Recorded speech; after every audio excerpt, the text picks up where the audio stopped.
আমি তো আগেই বলেছি পিকচার अभी भी বাকি है। তো হ্যালো বন্ধুরা, সবাই নাচতে নাচতে বেরিয়ে পড়েছিলাম নদীর ঘাটের উদ্দেশ্যে মেয়েদেরকে স্নান করানোর জন্য। আমাদের বাড়ি থেকে নদীর ঘাটটা সামনেই ছিল, কিন্তু আমরা গিয়েছিলাম মদনমোহন মন্দিরের উদ্দেশ্যে।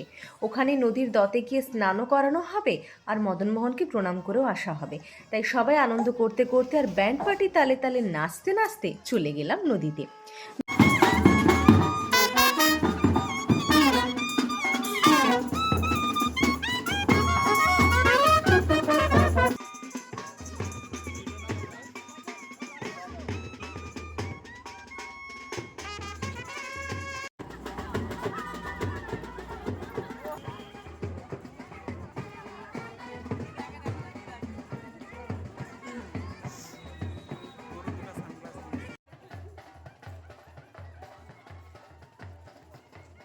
নদীর কাছাকাছি প্রায় চলে এসেছি। সবাই লাইন দিয়ে কেমন করে যাচ্ছিল দেখো একবার। নদীতে নেমে আমরা গঙ্গা পুজো করা শুরু করে দিলাম।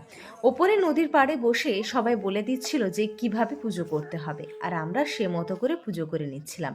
এরপর নিজেদের মনস্কামনা জানিয়ে পুজো শেষ করলাম। যেহেতু আমরা বাড়ি থেকে অনেকটাই দূরে এসেছিলাম স্নান করানোর জন্য, তাই আর মেয়েদের স্নান করায়নি। এতটা রাস্তা খালি গায়ে গেলে ওদের শরীর খারাপ হতে পারত সেই ভয়। তাই ঠাকুরকে ডেকে ওদের মাথায় জল ছিটিয়ে ঘট ডুবিয়ে চলে গেলাম মদনমোহনের কাছে আশীর্বাদ নিতে। ঠাকুরের সামনে ওদের শুইয়ে প্রণাম করে বাড়ির উদ্দেশ্যে রওনা দিলাম।